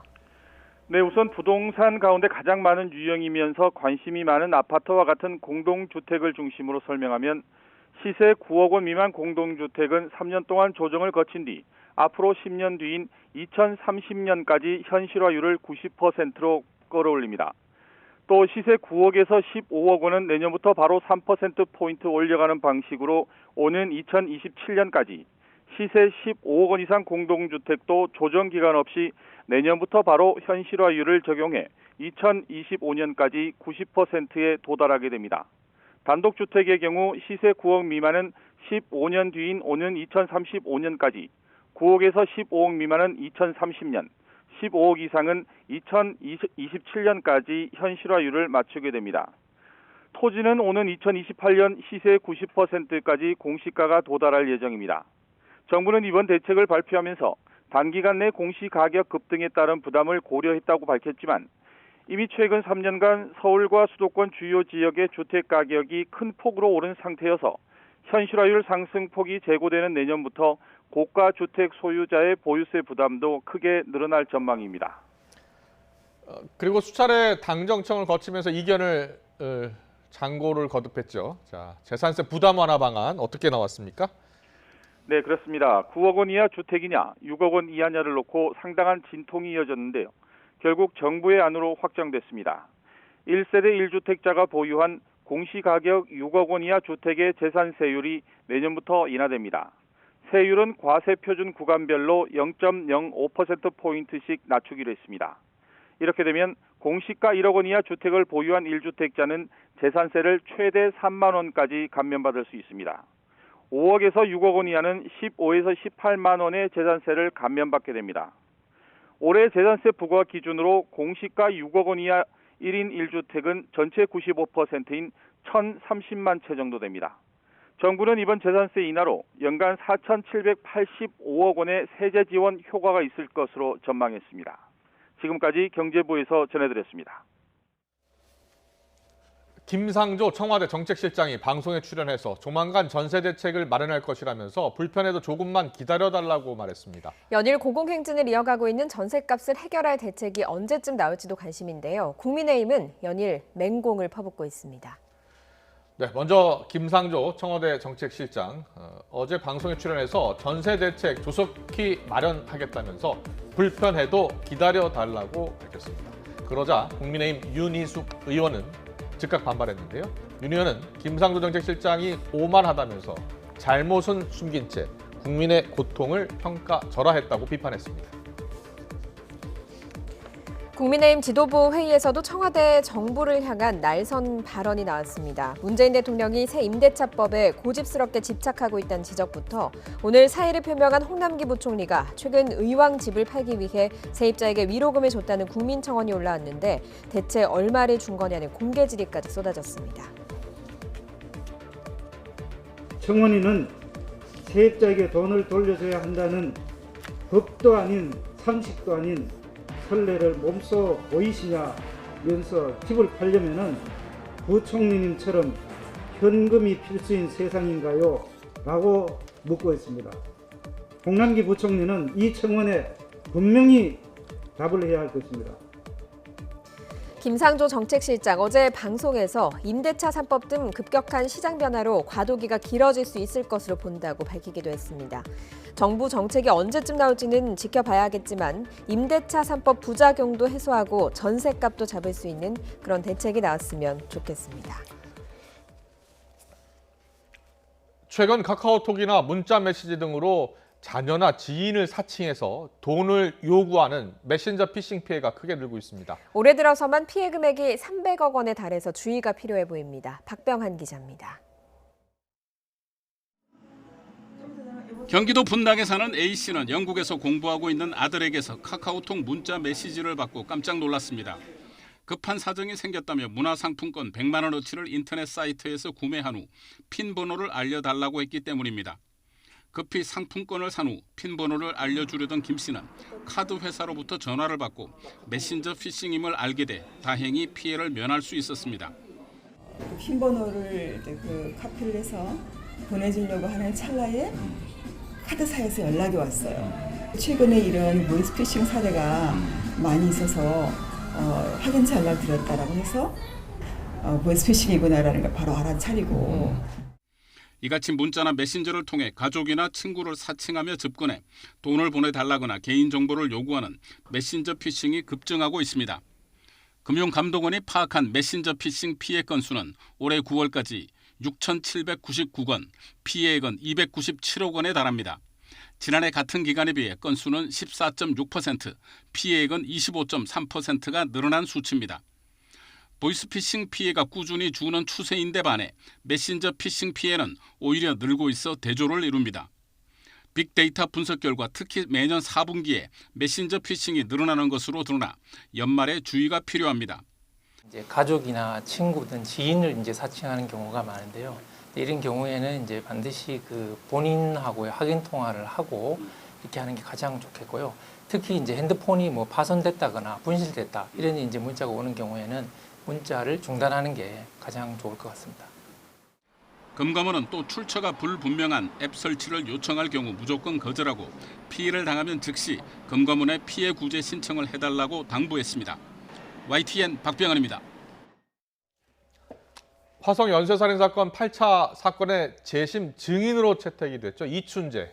어제 오후 법정에 출석해서 30여 년 전 화성과 청주에서 벌어진 14건의 끔찍한 살인사건 모두 자신이 했다고 증언을 했습니다. 당시 대대적인 수사에도 잡히지 않은 게 이해가 안 된다면서 부실한 수사 정황을 언급하기도 했는데요. CNN 등 외신들도 큰 관심을 보였습니다. 최단비 변호사와 함께 주요 사건 사고 정리해보겠습니다. 어서 오세요. 어서 오십시오. 안녕하세요.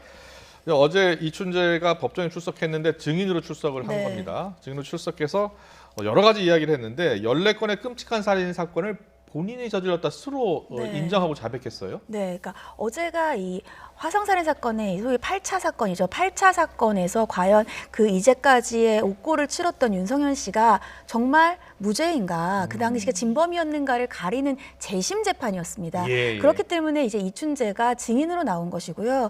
만약에 관심이 집중됐었는데 이춘재가 증인으로 나와서 그간의 모든 범죄는 자신이 한 것이 맞다라고 예. 자신이 진범이다라고 자백을 했습니다.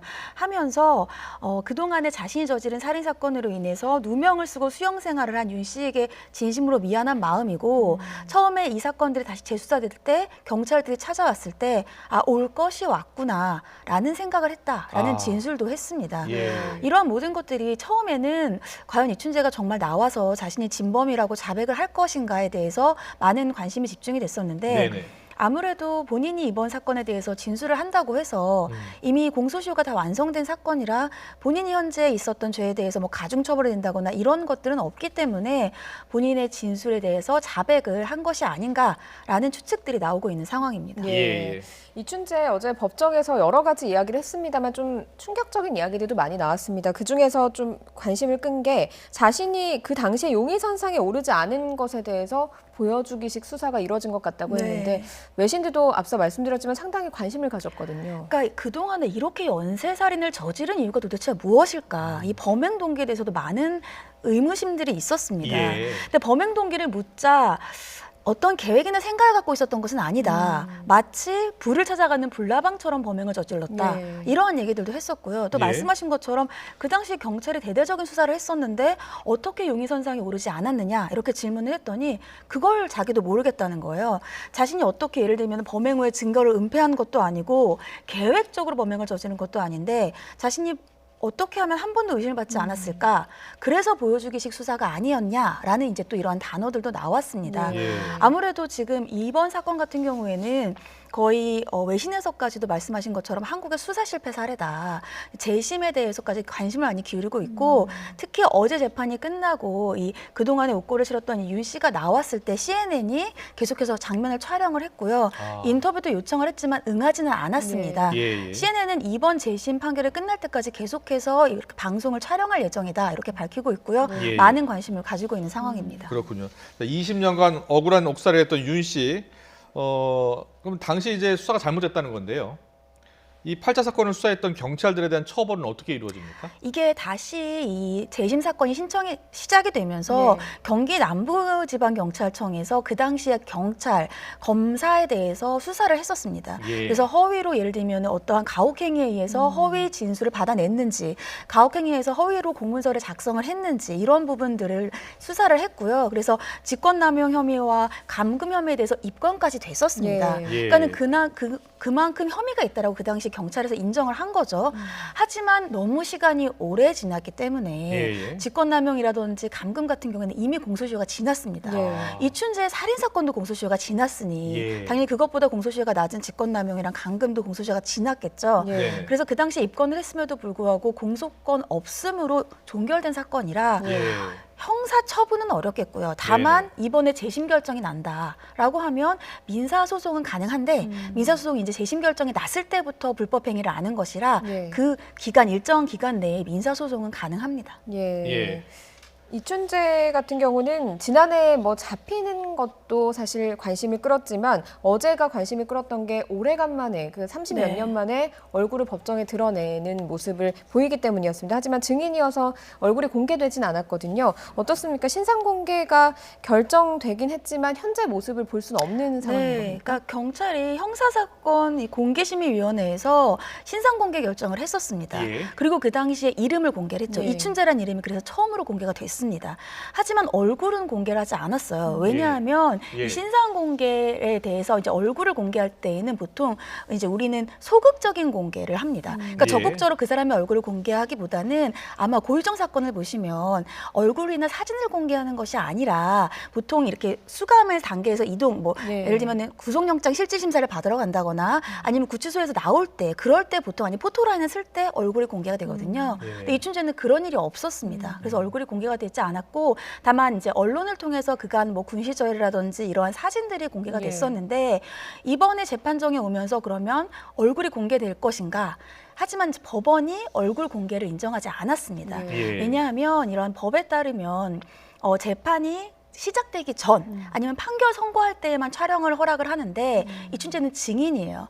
그러면 증인은 재판이 시작되고 나서 입장을 합니다. 그렇기 때문에 그 법에서 정한 요건에 해당되지 않고 질서 유지에도 반할 수 있다라고 해서 법원이 허가를 하지 않았기 때문에 얼굴이 공개가 되지 않았습니다. 네, 알겠습니다.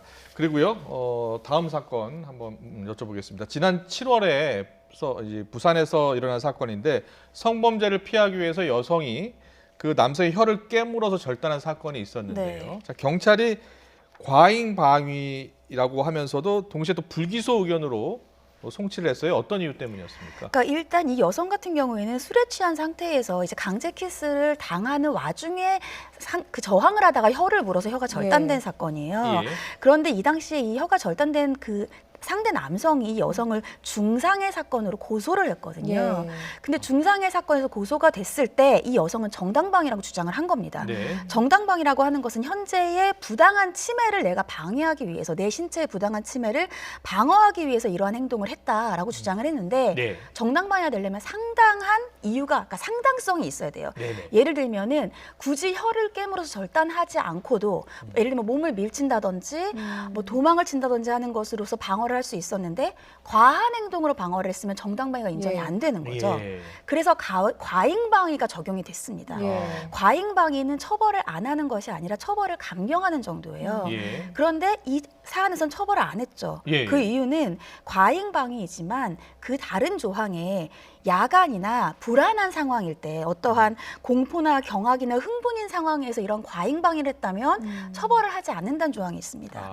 그래서 상당성이 없어서 정당방위는 아니지만 그 당시에 야간이었고 극도의 흥분 상태에서 자신을 방위하기 위해서 상당성이 조금 넘은 과잉방위였지만 처벌을 하지 않는다라는 판결입니다. 알겠습니다. 사실 이 과잉방위에 하지만 처벌을 안 한 사례잖아요. 그럼 정당방위는 아니다 이렇게 설명을 해주신 건데 이 정당방위의 범위가 우리나라에서 좀 너무 소극적인 건 아니냐라고 하는 지적도 나오고 있거든요. 과거 판례를 좀 들어서 설명을 해주시죠. 사실은 정당방위가 너무 소극적인 것은 아니냐는 얘기는 많이 나와요. 예전에 뭐 강제 키스 판례뿐만이 아니라 집안에 들어왔던 절도범에게 폭행을 가했다가 오히려 이 상해와 관련된 처벌을 받은 사례들도 있고요. 그런 것들도 이미 그 사람이 절도가 끝났는데 왜 왜 폭행을 계속 가하느냐라고 해서 정당방위를 인정하지 않습니다. 강제 키스와 관련된 과거 판례들도 보시면 최근에 재심과 관련돼서 굉장히 이슈가 되고 있는 1964년 판례가 있어요. 이 피해 여성 같은 경우에는 성폭행하려던 상대 남성이 혀를 깨물었는데 오히려 중상해로 상대 남성보다 더 중환형인 징역 10월에 집행유예 2년을 선고받은 판례가 있었습니다. 하지만 또 반면에 정당방위를 인정했던 판례들도 있어요.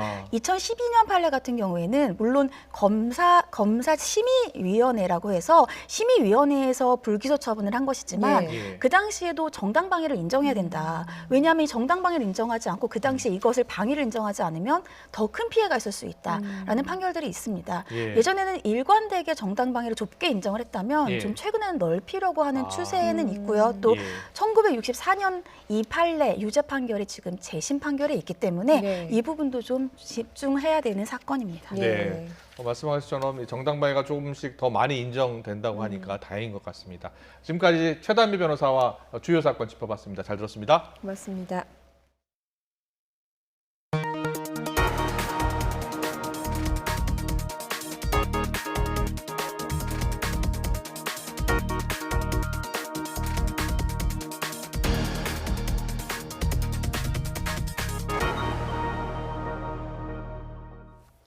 네, 앞서 뉴스 속보로도 전해드렸었는데요. 북한 김정은 국무위원장, 우리 공무원 피살 사건에 대해서 경위 조사를 지시한 정황이 포착됐습니다. 또 북한은 공식 문건에서 코로나19 대응 수단이 전혀 없다고 밝힐 정도로 극도로 예민한 반응을 보이고 있는 것으로 파악됐습니다.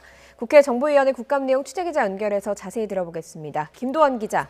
네, 김동희입니다. 네, 김정은 위원장이 우리 공무원 피살 사건 경위 조사를 지시한 것으로 보인다고요? 네, 오늘 비공개로 진행된 국가정보원 국정감사에서 나온 내용입니다. 국정원은 김정은 북한 국무위원장이 사건 경위를 조사하라는 지시를 내린 정황을 파악했는데요. 국회 정보위원회 간사인 더불어민주당 김병기 의원과 국민의힘 하태경 의원이 국정원에 이 같은 보고 내용을 전했습니다. 북한은 이미 지난 9월 청와대에 통지문을 보내 이번 사건은 불법 침입자에 대한 대응이었다고 주장했는데요. 이번 지시는 지난 통지문과 별도로 경위를 새로 조사하라는 뜻으로 이해했다고 김 의원은 설명했습니다. 또 북한은 피살 사건의 이유 중 하나로 코로나19 방역을 언급할 정도로 코로나19에 극도로 예민한 반응을 보이고 있는데요. 북한이 지난 2월 당 정치국 회의 문건에 코로나19 유입 시 물질적, 기술적 대응 수단이 전혀 없다는 문구가 있다고 국정원은 밝혔습니다. 코로나19 유입 시 큰 재앙이 온다며 30만이 죽을지 50만이 죽을지 모르는 상황이라고 우려했다는 겁니다.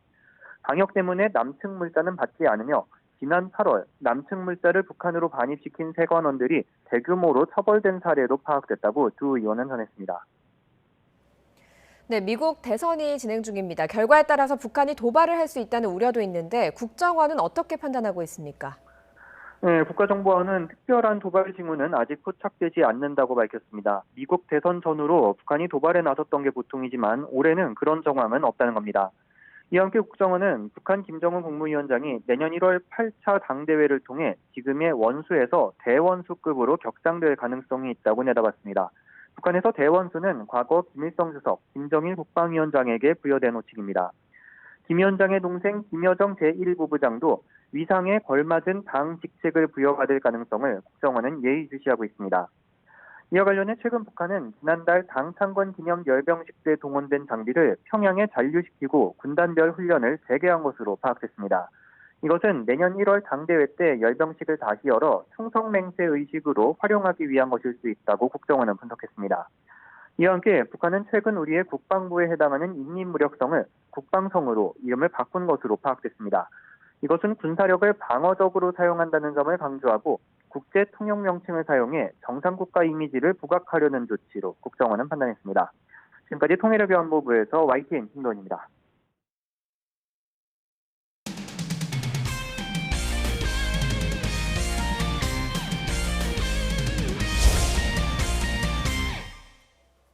잠실 라이벌 두산과 LG가 내일부터 3전 2선승제로 플레이오프 진출 티켓을 두고 다툽니다.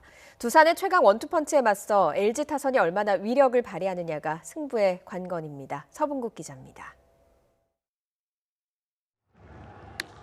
5시간 접전을 승리하기는 했지만 LG는 와일드카드 결정전에서 적잖은 내상을 입었습니다.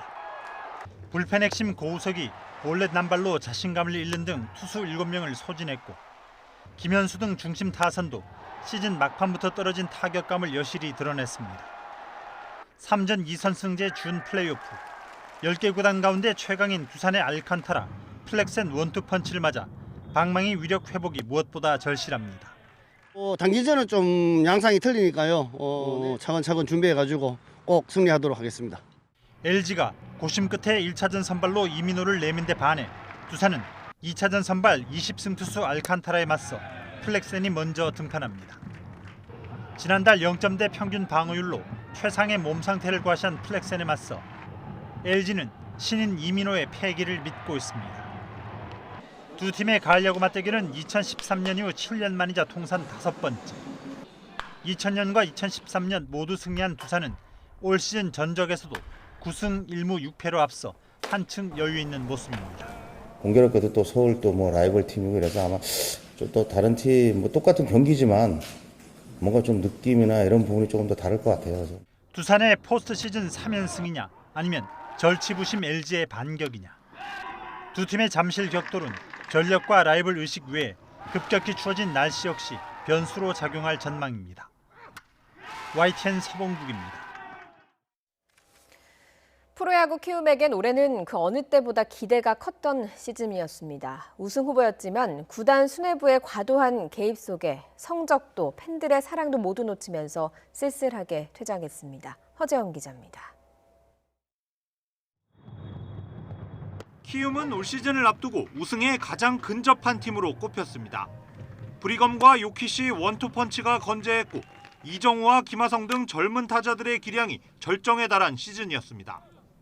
센지가 일본으로 떠나고 선발 투수들이 줄부상을 당하며 시즌 초반 고전하기도 했지만 7월 말부터 거짓말 같은 연승 행진을 달리며 선두 NC를 턱 밑까지 추격했습니다. 예상치 못했던 파국은 지난달 초 손혁 감독이 자진 사퇴하면서부터 시작됐습니다. 허민 이사회 의장의 과도한 개입이 사퇴의 원인으로 알려지면서 키움 구단의 평판은 바닥까지 떨어졌습니다. 이후 팬들의 싸늘한 시선 속에 키움은 내리막길을 걸었습니다. 정규리그 마지막 경기에서 이기면 2위로 마칠 수 있었지만 두산에 힘없이 지며 5위까지 추락했고 포스트 시즌 단 한 경기만의 시즌을 마감하며 초라하게 퇴장하고 말았습니다. 구단 사유화라는 비난에도 아랑곳 없이 잠실구장 VIP실에서 경기를 지켜본 허민 의장의 눈앞에서 펼쳐진 키움의 날개 없는 추락이었습니다. 코로나도 있고 일정도 굉장히 타이트했고 몸 관리하기도 굉장히 힘들었는데 그래도 시즌 끝까지 건강히 치러준 점에 대해서 굉장히 감사하게 생각하고 키움은 타선의 핵인 김하성이 메이저리그에 진출하며 팀을 떠날 것으로 보이고 자유계약 선수로 풀리는 서건창, 김상수와 재계약도 장담할 수 없는 상황입니다. 성적도 팬들의 사랑도 모두 잃은 키움. 기형적인 권력 구조를 근본적으로 개선하지 않는다면 앞으로도 끊임없는 가시밭길이 펼쳐질 수 있습니다. YTN 허재원입니다. 바둑 메이저 대회인 삼성화재배 결승에서 초유의 마우스 조작 실수로 1국을 허망하게 내줬던 신전서 구단이 2국에서도 중국 1위 커제 구단의 벽에 막혀 준우승에 그쳤습니다. 신진서 구단은 한국과 중국 기원에서 온라인 대국으로 열린 삼성화재배 결승 2국에서 330수까지 접전 끝에 반집패를 당했습니다.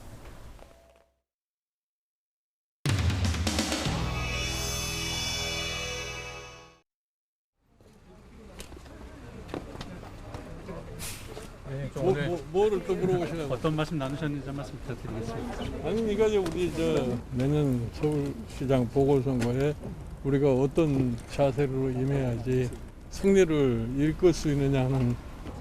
여기 계신 분들 다 서울시장 후보군으로 계신데 위원장께서도 내 아이다. 위원장께서도 서울시장 후보군.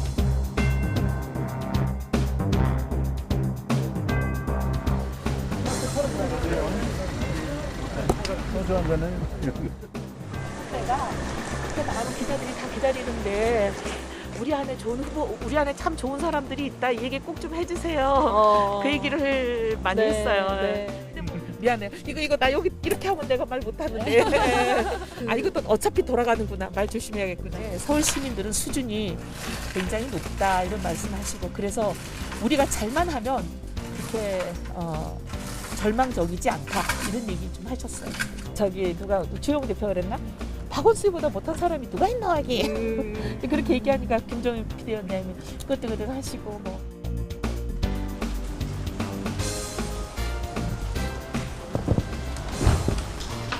투표율은 26.35%입니다. 이 중 찬성은 86.64%이고 당 지도부의 결정에 대한 전폭적인 지지 의사다. 당원들의 자유로운 의사를 물은 것이고요. 당의 주인인 당원들의 의사를 묻는 것이 전 당원의 뜻을 물어서 의사의 최종적인 결정은 당원에 있다. 그것으로 인해서 당도 재보궐 선거가 시행되면 그때가 또 계속 분당 투표를 해가지고 이렇게 공천력을 결정하게 되는 겁니까? 뭐 그것은 당원들의 뜻을 물어서 주요한 결정을 한다 하는 원칙에 맞는 사항이면 그렇게 해야 되지 않겠습니까?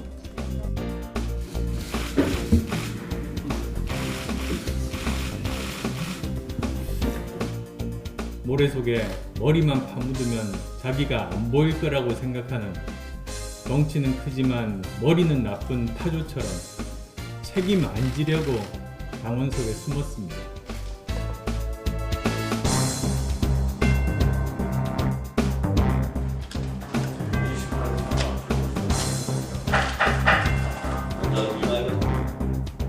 박근혜 전 대통령 탄핵으로 치러진 2017년 대통령 조기 대선에서 홍준표 후보가 출마했습니다. 도의만 따졌다면 당시 홍준표, 나경원 후보는 출마하지 말았어야 합니다. 회장님 안녕하세요. 오늘 풀단 질문이 좀 많습니다. 자유한국당이 당시 대선 후보 낸 거에 대해서는 어떻게 생각하시는지 말씀 부탁드릴게요. 자유한국당이 당시에 탄핵 후에 후보를 낸 것에 대해서 네네.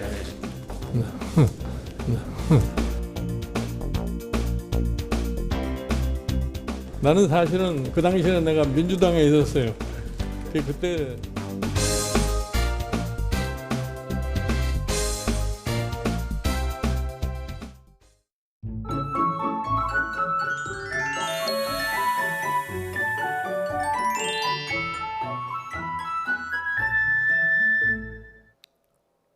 입동을 나흘 앞두고 초겨울 추위가 찾아왔습니다. 오늘 아침 영하권으로 기온이 떨어진 설악산에는 이렇게 첫눈이 내려 쌓였는데요. 내일은 서울의 아침 기온이 올가을 들어 처음으로 영하권으로 떨어지겠습니다. 내일 서울 기온 영하 1도로 오늘보다 4도가량이 낮겠고요. 철원 영하 7도, 대구 0도에 머물겠습니다. 옷차림 따뜻하게 해주시기 바랍니다. 추위 속에 동해안 지역은 대기가 무척 메말라가고 있습니다. 강원 산간은 지금 바람까지 강하게 불고 있으니까요. 불씨 관리 잘 해주시기 바랍니다. 내일 새벽까지 충남과 호남, 제주도에는 빗방울이 떨어지겠습니다. 제주 산간에는 첫눈이 내려 쌓이는 곳도 있겠습니다. 내일 아침 기온은 오늘보다 4도에서 7도가량 크게 떨어지겠습니다. 서울 영하 1도, 안동 영하 3도, 세종 영하 2도로 중부 내륙 지역은 대부분 영하권으로 기온이 떨어지겠고요. 한낮 기온은 서울 11도, 대전 13도, 부산 15도로 찬바람이 불며 쌀쌀하겠습니다. 금요일 오후부터 서울 등 중서부와 전북 지방에는 비 소식이 들어있습니다. 날씨 정보였습니다. 네, 뉴스퀴 오늘 순서는 여기서 모두 마치겠습니다. 이어서 저녁 종합 뉴스, 이브닝 뉴스가 방송됩니다. 시청해주신 여러분 고맙습니다.